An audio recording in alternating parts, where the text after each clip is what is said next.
Hey y'all, it's your favorite nigga video back with another story time. Don't forget to like, comment, subscribe, so let's catch these vibes and turn on post notifications so that you get notified every time the pick you post. Child, that's my fault. Client size is blue, that's a whole other story. Speaking, sorry, a story time is going to get into this one. So grab your tea, it's piping hot. Grab your snacks, grab you a seat, and let's get into all of that. Motherfuckers is jealous, it's me. When they couldn't survive, I should I see? Not the corporation mad at me. It's the idiot employers that they hire. You gotta smile at. They been miserable and dumb. Okay, so remember how I told y'all just about weird stuff that was happening at my apartment complex? So when I was at my apartment complex, it was officially before the lawsuit was filed. I was already in contact um, with my team, but no one had been served officially like at that point. And there was just like a lot of like weird stuff. Now, one of the things that was very prominent to me that made me be like, okay, this is super duper weird, was when my phone was stolen. So my phone was stolen, and the reason that that's alarming at all is because I had used my phone in the hospital um, to capture when the doctor was like a older white man in a white coat. This was on the main floor of the hospital when him and two of the nurses, two Asian women, when they had first told me that they were going to try to forcibly discharge me from the hospital.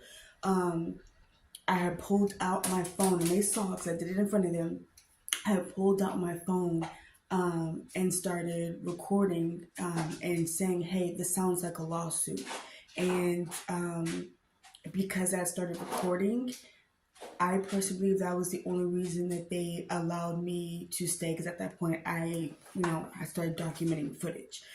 And then from there, they told me, okay, they were going to move me to a different room. Now, this is after the stroke. I say alleged just because they have constantly tried to deny it, and they lied on my medical documents, which obviously is illegal, which is why there's been so much harassment and all this other stuff going on, because they are trying to hide the fact that they lied and caused a celebrity personal trainer a stroke, you know?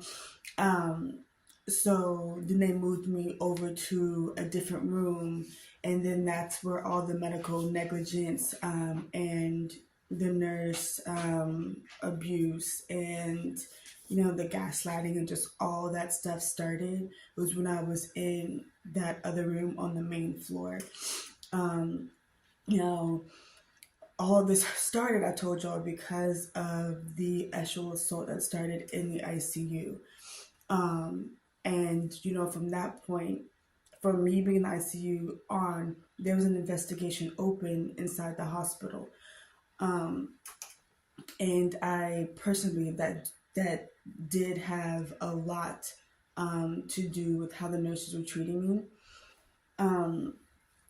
And because of that, and then because of the stroke, allegedly, they just automatically tried to just deny everything and like send me out, so that way if anything happened, then it wouldn't be on them, though it still would be on them. So I've been doing everything I can to try to showcase, and get my story heard, and to prove to y'all just how wrong and evil, USC hospital is, and how they have gone through so much to try to cover up what they did to me. And the reason that this is even frustrating is, outside of the fact that I had a stroke, okay? Allegedly, but I had a stroke. And the fact that the restaurant, Menage, even lied to send me there. That's the thing. It's just like, I have an issue with everybody, but it's like, if Menage had lied about how their food was made, I wouldn't have even gone through all the trauma that I went through at the hospital. But, to have a stroke is scary and intense, okay? to survive a stroke is a miracle from the Lord. But the thing that's frustrating is, okay, you go to recovery and etc, and you're doing all this stuff, and you get so excited, but then the moment you stop any type of rehab, you can see the effects of the stroke. Since I haven't been able to go to rehab, well, even while I was in rehab, there was still weakness on the left side. My left side strength never fully came back. The mobility did, but the strength didn't. But not going, it's like you can tremendously see the difference in the weakness from my left side to my right side. Like, even if I hold my arm up like this too long, I have to like give it a rest because it's just sore, like the tendons, everything. And then like not being able to see as clearly in this eye as I am on this eye is even more intense. Like, is even more intense. Like that, realizing that and acknowledging that made me cry so hard because I've always had like a good sight, you know what I mean? And like being able to see more clearly in one eye, it's like, okay, yes, I noticed my face was drooping on this side. Yes, I know that, there was issues that I was having, with this eye, again, like I said, like with the drooping etc. But when it's internal and your vision's actually being affected, that's when it's like, okay. So it's like, it's the weakness, it's the sensation not being there, like all the way down on this side. The sensation's not the same as it is on this side. I told y'all, I have like muscle like tightness in my head. So I had cried really, really hard, and I had tried to do a plank, and after trying to do the plank, I got the most excruciating headache I have ever had.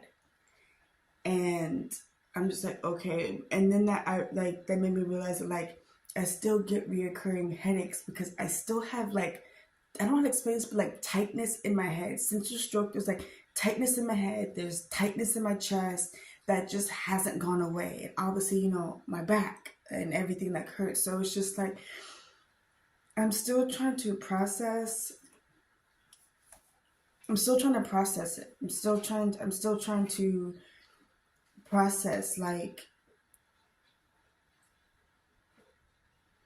still trying to process everything, honestly. Like it's a lot when you are putting on your strong cap and like even blinking hurts on this eye.